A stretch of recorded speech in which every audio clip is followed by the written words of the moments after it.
परमादरणीय सुंदर साथ जी, किरंतन प्रकरण नंबर 69 में कल हम लोगों ने कुछ इसका लोकेशन पकड़ने के लिए कोशिश की। पहला नंबर हम ये जानने की कोशिश करें, वेद शास्त्र उपनिषदों में उत्तम पुरुष और अक्षर पुरुष की बात की है।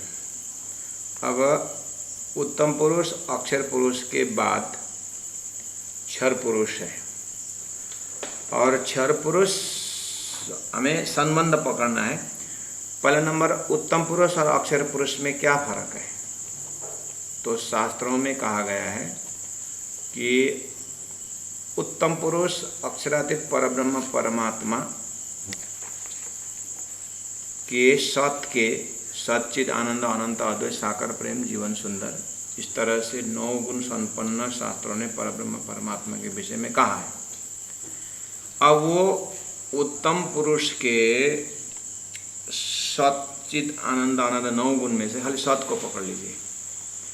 सत में 9वीं गुण है। सत के अंदर चिद आनंद अनंत अद्वैत साकार प्रेम जीवन सुंदर है।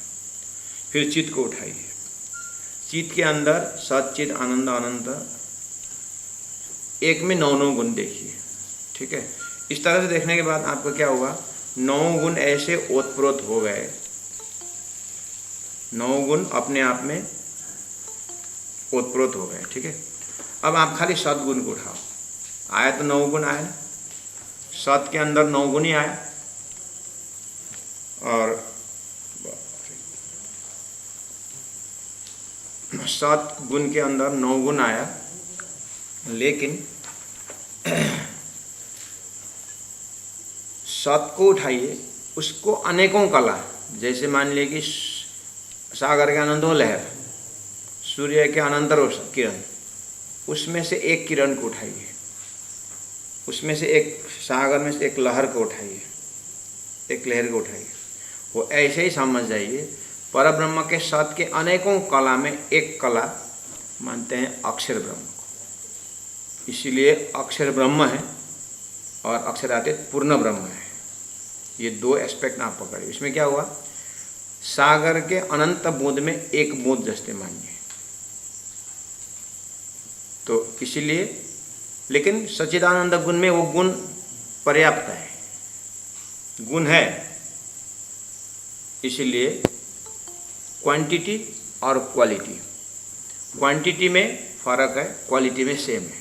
क्वालिटी सच्चिदानंद है, अखंड है, लेकिन क्वांटिटी में सागर और बूंद की तरह हुआ। ये डिफरेंस है अक्षर और अक्षरातीत, या अक्षरातीत और अक्षर में। तो आपने अक्षरातीत तो एक सागर की तरह हृदय में रखिएगा। उसके बाद अक्षर ब्रह्म को उस सागर के अनंत लहरों में एक बूंद जैसे आप निकालिए। जैसे पानी का सागर में भी H2O फार्मूला ही है और बूंद में भी H2O फार्मूला ही है, लेकिन बूंद जो ड्रॉप है, बूंद की शक्ति और सागर की शक्ति में फर्क है। ऐसे ही जो सच्चिदानंद एस्पेक्ट, वो तो जैसा का तैसा ही है, लेकिन क्वांटिटी में फर्क हो गया, अर्थात शक्ति में फर्क है। इसीलिए ये अक्षर ब्रह्म है, वो ब्रह्म है, अक्षरातीत पूर्ण ब्रह्म है। ठीक है, ये अब ये 2 एस्पेक्ट जो है, ये अद्वैत है।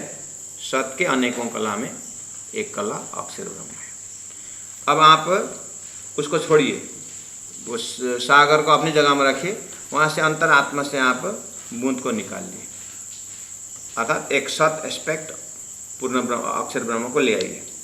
अब अक्षर ब्रह्म को पर्सोनिफिकेशन करिए, अर्थात अक्षरातीत परब्रह्म परमात्मा सच्चिदानंद स्वरूप शुद्ध साकार स्वरूप है, उसका, उस अक्षरातीत का जो बाल स्वरूप, अर्थात अक्षरातीत को किशोर स्वरूप मानिए और अक्षर ब्रह्म को बाल स्वरूप मानिए, अगर स्वरूप में लेना हो तो। लेकिन बाल स्वरूप स्वभाव से, हाँ, स्वभाव से, वो भी किशोर स्वरूप है, लेकिन उस किशोर स्वरूप के जो कार्य है वो बाल स्वरूप का है। इस तरह से लीजिए, या तो सागर और बूंद के हिसाब से लीजिए, या मिस्री के पहाड़ और चीनी के हिसाब से लीजिए, या तो सत्य अनेकों कला में एक कला अक्षर ब्रह्म करके लीजिए। अब इसमें ऐसे ही समझना, जैसे दिया को देख करके आपको शंका होता है, उजाला तो उजाला तो दे रहा है दिया, लेकिन दिया किसने जलाया, हवा आएगा तो बुझ जाएगा करके आपको शंका होता है। लेकिन सूर्य बोलने से आपको हवा से ऐसा नाश होगा, हवा आने का फूंक जाएगा, फूकेगा, ऐसा आपको शंका नहीं होता है। सूर्य के दीपक और सूर्य में आपका दिमाग में डिफरेंस है। सूर्य के प्रति कोई शंका नहीं है, किसने जलाया, कब से जल रहा है, ऐसा शंका नहीं। और दिया के प्रति शंका है। गांव में कुआं है तो कुआं के प्रति प्रश्न आता है, ये क्या गर्मी में भी ये कुआं में पानी रहता है करके पूछते हैं, या कुआं खदा हुआ कितना साल हुआ, ऐसा प्रश्न आता है। लेकिन सागर के विषय में किसी को शंका है, गर्मी में सूखेगा ऐसा कुछ है नहीं हो। ऐसे ही समझना, अक्षर पुरुष और अक्षरादित पुरुष में कोई शंका नहीं है, कब बना, कब ये नाश होगा, ऐसा गुण नहीं है। अब ये दोनों एस्पेक्ट से अलग एक एस्पेक्ट है, उसका बोलते हैं क्षर पुरुष। अब ये क्षर पुरुष और अक्षर पुरुष में फर्क देखना होगा आपको। अक्षरातीत और अक्षर में फर्क देख लिया आपने, क्वालिटी सेम, क्वांटिटी फर्क। अब आपको अक्षर पुरुष और क्षर पुरुष में फर्क देखना। ये मैंने कल बोला था, चार्ट बोल दिखाऊंगा करके। अब यहाँ पर लंबा चार्ट तो नहीं दिखा सकता, ऊपर बहुत लंबा है ये, लेकिन अब आपको अक्षर पुरुष तक आने के बाद, मान के लिए चलिए आप मिश्र से चीनी में आ गए, या सागर से बुध में आ गए, या तो सच्चिदानंद नवगुण संपन्न वाला में से सद्गुण निकालिए और वो एक अक्षर ब्रह्म का स्वरूप लीजिए। ठीक है, अब अक्षर ब्रह्म स्वरूप नित्य नित्य न वाले रंग, ब्रह्म मतलब जड़ नहीं समझना, वो चेतन है। अब यहाँ तक आने के बाद आप एक काम कर लेना, अपने आप में रख देना, वो अपने आप को अक्षर ब्रह्म करके लेना थोड़ी देर, और देखना अपने अंदर, अक्षर ब्रह्म के अंदर, यानी अपने अंदर 4 एस्पेक्ट है, मन, बुद्धि, चित्त, अहम, 4 है बस। यहाँ जो है, जो आप नक्शा में देख रहे हो, ये इसके ऊपर ये अव्यकृत है, यानी ये मन है, ऊपर बुद्धि, ऊपर चित्त, ऊपर अहम। ये जो नक्शा में आपको ऊपर है, जो ये टीवी में नहीं देख सकता है, मोबाइल में। ठीक है, अब अक्षर ब्रह्म के अंदर 4 अंतस्करण है, उसका नाम शास्त्रों में चतुर्थ विभूति अक्षर ब्रह्म, उसका 4 विभूति स्वरूप मानते हैं, और उसका नाम है। मैंने आपको समझने के लिए मन, बुद्धि, चित्त, अहम करके अपने को अनुभव होता है, इसलिए आपको बताया। लेकिन वहीं अक्षर ब्रह्म में खड़े होकर के शास्त्रों द्वारा जाएंगे तो अक्षर ब्रह्म को जो मन है उसको अव्याकृत, सबलिक, केवल, सत्स्वरूप, इस तरह से 4 मतलब अव्याकृत ब्रह्म, सबलिक ब्रह्म, केवल ब्रह्म, सत्स्वरूप ब्रह्म मानते हैं। उसको बोलते हैं कि 4 चतुर्थ पाद अक्षर ब्रह्म, यानी अक्षर ब्रह्म में चतुर्थ पाद, 4 पाद है, 4 भाग है, उसमें से उनकी लीला चलती है, उसको बोलते हैं बेहद लीला। उसी बेहद लीला के अंदर अव्याकृत एस्पेक्ट, यानी उनका जो मन एस्पेक्ट है, जो अव्याकृत एस्पेक्ट, यहाँ जो ये अव्यक्त एस्पेक्ट, इसके ऊपर और 4 ऐसा है, इसके ऊपर 3 है जो आपको यहाँ नहीं दिखाई देता है, लेकिन आप अंदर अपने में देखना, मन, बुद्धि, चित्त, अहम अपने में अंदर है। ऐसे ही अव्याकृत, सबलिक, केवल, सत्स्वरूप, ये अक्षर ब्रह्म के अंतस्करण है। ठीक है, अव्याकृत सबलिक बोलने में जल्दी होता है इसलिए बोल रहे हैं, तो अव्याकृत ब्रह्म, सबलिक ब्रह्म, केवल ब्रह्म, सत्स्वरूप ब्रह्म बोलना पड़ता।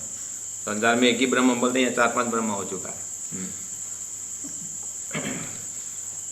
तो ये स्वरूप जो है अक्षर ब्रह्म का अव्याकृत एस्पेक्ट है, इसी को वेदों ने कहा पादस्य विश्वभूतानि त्रिपादस्य अमृतम विभु। चतुर्पाद में से चौथा पाद अव्यकृत से सृष्टि बनती है। पादस्य विश्वभूतानि और त्रिपादस्य 3 पाद अमृतम। 3 पाद में सबलिक केवल सत्स्वरूप ये ऊपर ही रहता है, अमृत में रहता है। अव्यकृत में थोड़ा सा संसार का झलक है, यानी उसको बनाने मिटाने वाली थोड़ी सी लीला है।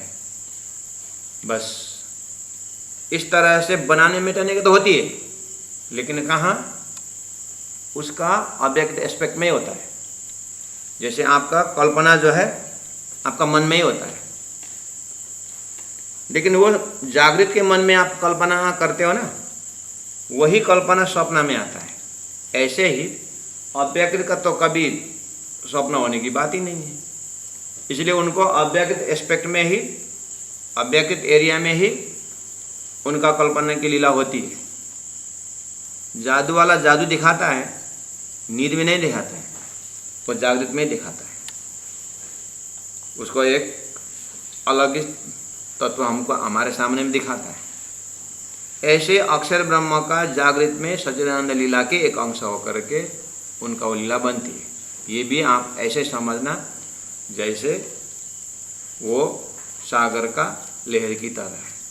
सागर को लहर को देखते हुए कोई नहीं बोलता कि ये हरदम ऐसे होता है, कि कभी कभी होता है, कि अमावस्या में होता है, कि पूर्णिमा में होता है, कि ऐसा नहीं होता। वो अखंड है। लेकिन बरसात में जो पानी आती है उसमें जो लहर में तो क्या बोले, ये बस 1-1.5 घंटा में देखना सूख जाएगा, ऐसा होता है। तो हमारा सपना जो है एक शिक्षण में चला जाता है, लेकिन जागृत का कल्पना वो बहुत लंबा चलता रहता है। बस अक्षर ब्रह्म तो जागृत का है, सच्चिदानंद है, तो उनका वो बनने वाली जो उनका कल्पना है वो चलता है। उसी कल्पना को ही बेहद लीला बोलते हैं। अव्यहद में 4 एस्पेक्ट है। अव्यकृत भी बेहद है, सबलिक भी बेहद है, ये अपना है। ठीक है। अब यहाँ पर ये 69 जो प्रकरण में शून्य मंडल शुद्ध जो जो मारा सनमंदी आ इंडु जहने आधार करके जब प्राण्य जी बोल रहे हैं, तो अब यहाँ पर आना। तो अब अक्षरातीत परब्रह्म परमात्मा ने अक्षर को माध्यम बना करके ब्रह्म सृष्टियों को खेल का अनुभव कराने के लिए, ब्रह्म सृष्टियों को खेल के अनुभव कराने के लिए जो बनाए हैं, जो सृष्टि बनी हुई है, बस उसको अब देखना चाहिए।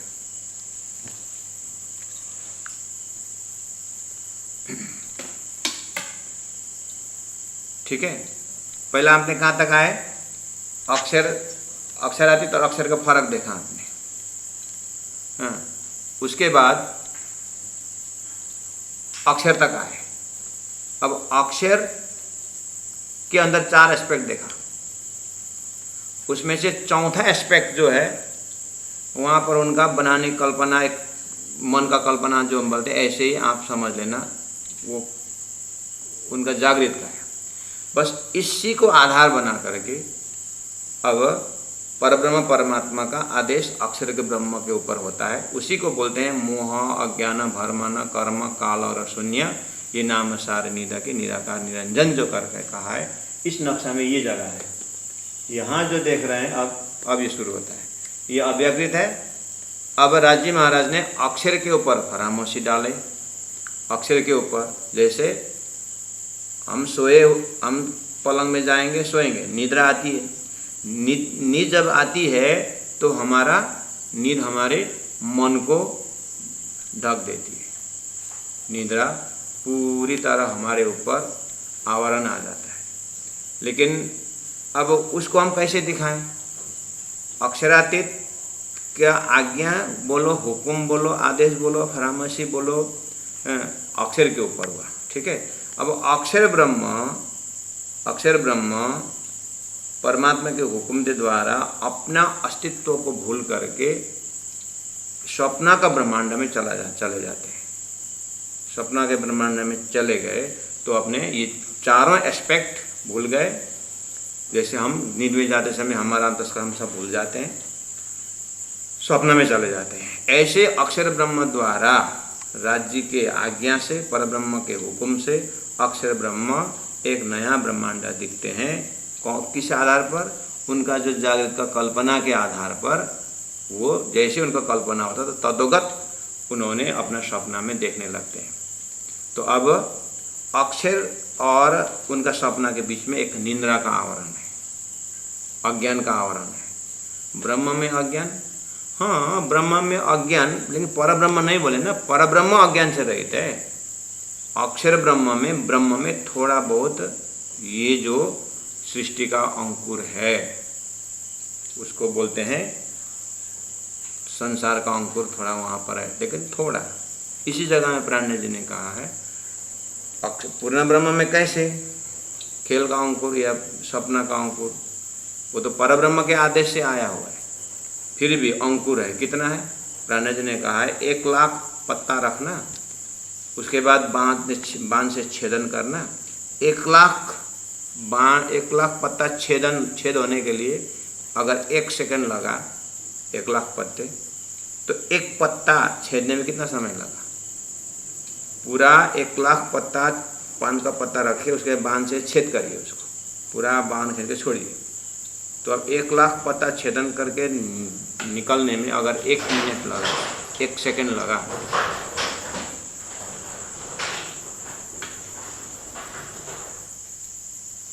अगर 1 सेकंड लगा तो एक बीच का एक पत्ता छेदने में कितना समय लगा? वो इतना ही समय मान लीजिए कि अक्षर के ऊपर निद्रा का आवरण आया, अक्षर, लेकिन उसके ऊपर उतना आया तो धरती तो बहुत लंबी हो गई। बस वो जो निद्रा का आवरण है, इस चार्ट में आपको ये दिखाया हुआ है।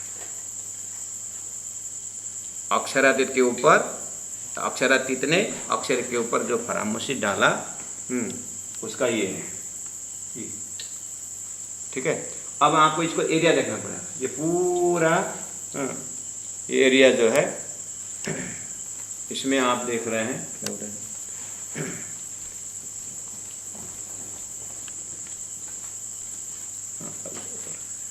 जैसे आपने अक्षर के जागृत में 4 एस्पेक्ट देखे थे, अव्यक्त, सबलिक, केवल और सत्स्वरूप। अब उसके सपना में भी देखना, ये स्थूल, सूक्ष्म, कारण, महाकारण, यह भी 4 एस्पेक्ट है, लेकिन ये सपना का है। अब ये सपना का ब्रह्म का नाम गीता के अनुसार क्षर पुरुष है। गीता के अंदर क्षर पुरुष, इसलिए द्वाविमो पुरुषो लोके क्षर अक्षर एवच क्षर सर्वाणि भूतानि कुटस्थ अक्षर उच्यते। उत्तम महापुरुषस्तु अन्य परमात्मा इति उदाहरित। वो तो उत्तम पुरुष अलग है, कुटस्थ अक्षर पुरुष है, और कुटस्थ अक्षर पुरुष द्वारा क्षर पुरुष स्वप्नावत बनते हैं। बस अब ये जैसे ही क्षर पुरुष नारायण बन जाते हैं, अब क्षर पुरुष बोलो, आदिनारायण बोलो, महाविष्णु बोलो, हिरण्यगर्भ बोलो, एक ही है। ये स्वप्न का एरिया का है। अब मानिए वहां पर आप खड़े हुए, ये निद्रा का आवरण आने के बाद अक्षर नारायण बन गए। नारायण ने अपने आप को जानना चाहा, न जानने पर असत समान करके नारायण ने एक ओम बहुश्याम बोला। और धरती में एक ओम बहुश्याम बहुत फेमस है। मैं एक हूँ, अकेला हूँ, बहुत हो जाऊँ। भागवत के 5वें स्कंद में डिटेल व्याख्या है। भगवान ने एक ओम बहुश्याम कहा, सृष्टि हुई। यहाँ से यहाँ तक शास्त्र की बात है। भगवान ने अपने आप को अकेला देखकर बहुत होने की इच्छा की, सृष्टि हुई। अब क्या हुआ? गीता ममई वांशो जीव लोके जीव भूत सनातन। भगवान बोल रहे मेरा ही अंश जीव है, तो ठीक ही तो बोल रहे हैं। गीता देने वाला विष्णु भगवान की शक्ति जब बोलते हैं तो ठीक ही बोल रहे हैं कि मेरा ही अंश है। घर के पिताजी तो बोलते हैं लड़का मेरा अंश है। अंश है तो इस अंशावंटा बोलते हैं। अंशावंटा मतलब क्या है? पिताजी का अंश है।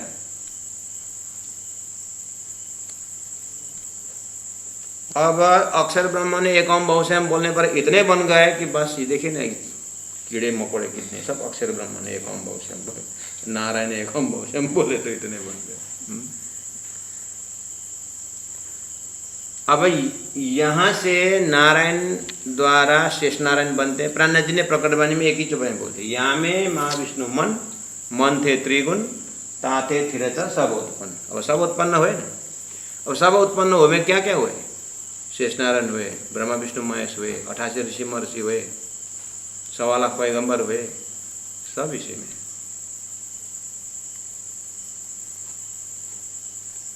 अब जितने भी आप धर्मशास्त्र पढ़ो, जितने भी ऋषि महर्षि करो, तपस्वी में महातपस्वी परमहंस करो, जीव तो ईश्वर बन गया, बस नारायण बन गया, और क्या बन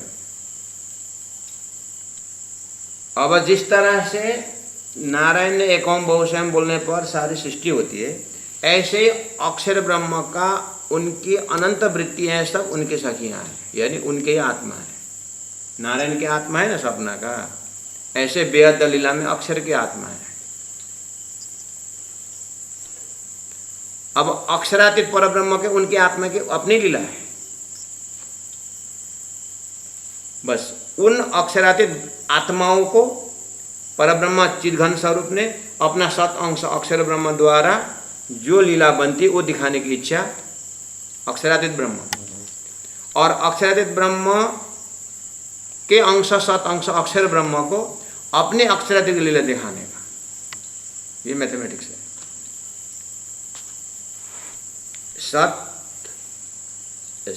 चित आनंद, चिदघन राज्य को सत अंश अक्षर ब्रह्म को आनंद अंश अनुभव कराना है, और आनंद अंश आत्माओं को सत अंश का ये जो बेहद लीला ये दिखाना है। लेकिन कैसे दिखाए? अक्षर को भी स्वप्न में डाल दिया, अब ये ब्रह्मा आत्मा जो परम धाम में उनके ऊपर भी फरामोशी डाल करके निंद्रावरण उनकी सूरता को यह संसार में भेज देते हैं, ये बना हुआ संसार में। बस अब सृष्टि का कार्य कारण महाकारण सब इसी के अंदर है। ये फॉर्मूला जो है परब्रह्म परमात्मा श्रीराज जी ने, उत्तम पुरुष ने, अक्षरातीत ब्रह्म ने सदगुरु देवचंद्र जी को दर्शन दे करके सारा विजुअलाइज करवाया है। अब यहाँ पर शास्त्र जो यहाँ मर्त्यलोक से, शास्त्र जब मर्त्यलोक से ऋषि महर्षि अब ध्यान लगाते हैं तो सृष्टि कैसी है? मर्त्यलोक से भूलोक, भूअरलोक, स्वर्गलोक, मोहलोक, जनलोक, तपोलोक, सतलोक, ब्रह्मा विष्णु महेश है, अष्टावरण है, उसका ज्योति स्वरूप है, गायत्री है, महतत्व है, इच्छा शक्ति है, और नारायण का लोक है। इस तरह से सारा इसी में। अब यहाँ पर मर्त्यलोक से कर्म करेंगे, पुण्य से स्वर्ग जाएंगे। गीता बोला स्वर्ग नाश है। फिर भक्ति मार्ग से सतलोक जाएंगे, वैकुंठ, वैकुंठ आदि लोकेशु गमनं गमनम प्रभु, वहाँ तक आवागमन आत्मा का है, अखंड कल्याण नहीं, अखंड मुक्ति नहीं। और फिर ज्योति स्वरूप की बात है, तो ज्योति स्वरूप से 64 देवी का अवतार होता है, धरती में देवियों का अवतार, उसी में से देवी भागवत वगैरह है। और ऊपर जाकर एक गायत्री आती, गायत्री शेष नारायण की ज्ञान शक्ति है। यहीं पर 4 वेद की गायन होती है। बस ये है आदि नारायण का स्थूल एरिया। उनके सूक्ष्म एरिया में महतत्व है, उनका बुद्धि अंतस्करण। उसके बाद अक्षर ब्रह्म के आदि नारायण का फिर इच्छा शक्ति है, वहाँ पर 7 महाशून्य के स्थान है, और आदि नारायण का महाकारण है। अब यहाँ पर ऋषि लोग ध्यान लगाते लगाते ये सब लोकालोक गए। उसके बाद ये जो नारायण को भी उत्पत्ति बताया, क्योंकि शास्त्र में है उत्पत्ति, नारायण भी उत्पत्ति हुआ है, तो उत्पत्ति हुआ तो नाश है, तो नारायण कहाँ से उत्पत्ति हुए करके आगे निकले तो ये पंचमी क्षर समष्टि, अर्थात ये निद्रा का ऊपर से देखेंगे तो अक्षर के ऊपर पड़ा हुआ फरामोशी, निद्रा, अज्ञान। अब ये सृष्टि के अंदर, सृष्टि के बुद्धि से देखेंगे तो क्या है?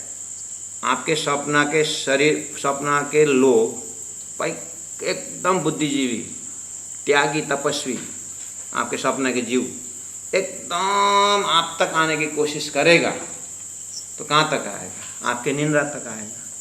और निंद्रा के आकर के ओहो मैं तो ऐसा निराकार से उत्पन्न हुआ बोलेगा, है ना? मैं इतना तो बड़ा है ना वो। अब वो वापस जाएगा, जा करके अपने एरिया में क्या बोलेगा, मैंने तो इतनी तपस्या किया, मैंने निराकार ब्रह्म को देखा, मैं निराकार ब्रह्म को देखा। ऐसे ही 14 लोग के सब ऋषि महर्षि गए गए गए गए, सृष्टि का एकदम कारण देखा। सृष्टि के कारण में तो क्या देखा, ये निंद्रा का आवरण, यानी अक्षरातीत परब्रह्म ने अक्षर के ऊपर डाला हुआ फरामसी देखा और यहीं से लौट गए। अब चौपाया ये है, शून्य मंडल शुद्ध जो मारा आसन मंदन सन्मंदी, ये शून्य मंडल। आ इंडु जेहने आधार, आ इंडु ये ब्रह्मांड का आधार है, शून्य मंडल ये निराकार। नेत नेत कही ने निगम अवलिया, यहाँ से वेद गया, नेत नेत न इति न इति, मैं जहाँ तक पहुँचा वहाँ तक नहीं देखा। निगम वलिया वापस आया, जाके ब्रह्म को अगम कहा, वो तो अगम है, प्राप्त नहीं हुआ बोला, वापस आके अपने आप को निगम कहलाया। अगम ब्रह्म को अगम बोलने के कारण वेद का नाम निगम हो गया। अगम जान के निगम कहावे, खोजी खोजी पछियारे। नेत नेत कही ने निगम बलिया, निगम ने अगम अपार। निगम ने वेद अपने आप निगम हो गए, क्यों, ब्रह्म अगम अपार होने के कारण स्वयं निगम बन गए। यहाँ आद अंत नहीं, यहाँ यहाँ यहाँ, ये पंचमी छह समष्टि, राज्य ने अक्षर को डाला हुआ फरामोशी, यहाँ आद अंत नहीं, कहाँ आदि कहाँ अंत, बेचारा सपना के जीव जा रहा है, कोई न आदि मिलता है न अंत मिलता है, भयंकर बड़ा आवरण है। अब इसको न थावर न ये चलने, न थावर न जंगम, न चलने वाला बोलो इसको, न एक जगह रहने वाला बोलो, कुछ पता ही नहीं चल रहा है। अजवास इसको उजाला बोलूँ, न कोई अंधार न अंधेरा बोलूँ, अर्थात न ज्ञानी बोलूँ न अज्ञानी बोलूँ। ज्ञानी बोलूँ तो फिर पता नहीं चल रहा है, अज्ञानी बोलूँ तो सृष्टि बनाता है। निराकार आकार नहीं, निराकार कहूँ, आकार बोलूँ तो सृष्टि दिखाई देता है, इसलिए आकार होना चाहिए, लेकिन दिखता नहीं है। निंद्रा को कौन देखे, लेकिन सपना सृष्टि बनाया हुआ है, इसलिए उसके अंदर आकार जरूर है, लेकिन निराकार दिखता नहीं है। नर न कहवाए कोई नार जी, इसको स्त्री बोलूँ कि पुरुष बोलूँ, और स्त्री बोलूँ कि पुरुष बोलूँ कि दुई बोलूँ। नर न कहवाए कहीं नार जी, इसको नर भी ना कहा जाए, नार भी नहीं कहा जाए।